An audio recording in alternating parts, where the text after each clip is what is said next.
One of the other things that you're doing, and we're talking about this a lot right now, is what is the strategy as far as the crypto space is concerned? And you can correct me if I'm wrong, but I see sort of two paths in terms of your vision here. One is facilitating what I know you're very passionate about, which is financial inclusion and allowing or facilitating people to invest in crypto or digital assets if they want to accumulate wealth and think there's a way to do that. But the other thing is the network effect. So allowing people to transact between cryptocurrencies, let's use Bitcoin as an example, transact and swap that into fiat currency and then spend it. Are those the two paths? Well, we want to be in the middle of any movement of funds, and we don't try to decide what's going to take off or not take off, and we don't pick winners and losers. We just get ready to enable whatever could possibly happen. And I think crypto is an exciting trend. There's cryptocurrencies, which are kind of the digital gold. Think of Bitcoin, and there what we're trying to do is create utility, which first of all making sure that our Visa cards are used to be able to purchase Bitcoin, and then when somebody wants to convert their Bitcoin to a fiat currency, use a Visa credential to go shop at our 70 million merchants around the world. So we're trying to create that utility. In digital currencies, we really see them as a potential player in global commerce going forward. And we're doing a number of things to make sure that we enable that to happen if, in fact, that's what consumers want to have happen. So we're working with 35 of the the biggest crypto wallets around the world, making sure that these various digital currencies can be converted into a fiat currency, and that money can then be spent from a Visa card in a wallet, and again, at any one of our 70 million merchants around the world. We're also looking to make sure that we can, and we've been working on our infrastructure for 18 months to make sure that we can enable digital settlement.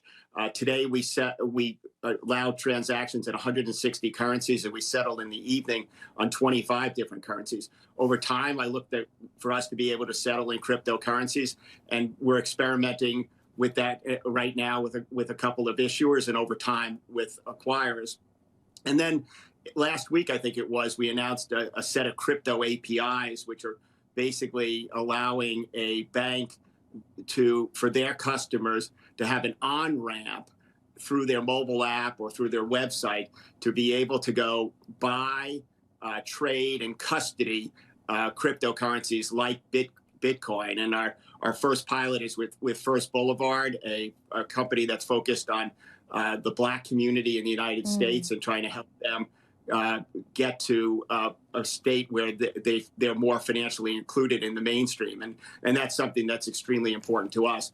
The bottom line is that I don't know whether crypto will be adopted and at what pace it will be adopted, but we are ready to go, and we're leading the marketplace by a lot in terms of setting up the on-ramps for people to be able to facilitate using these various digital currencies.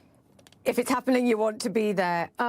We're talking a lot about what we call decentralized coins, but what about, because there will be people looking at this who know something about digital and digital assets like these and saying they're too volatile, you can't spend these, the transaction costs are too high.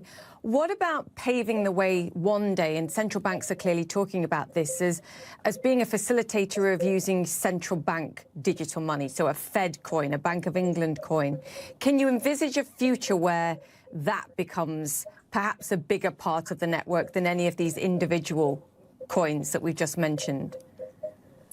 Oh, I certainly can. And we're in conversations with a number of central banks around the world about various private-public partnerships where a network like ours globally can really help a central bank that tends to focus, obviously, on their single domestic market.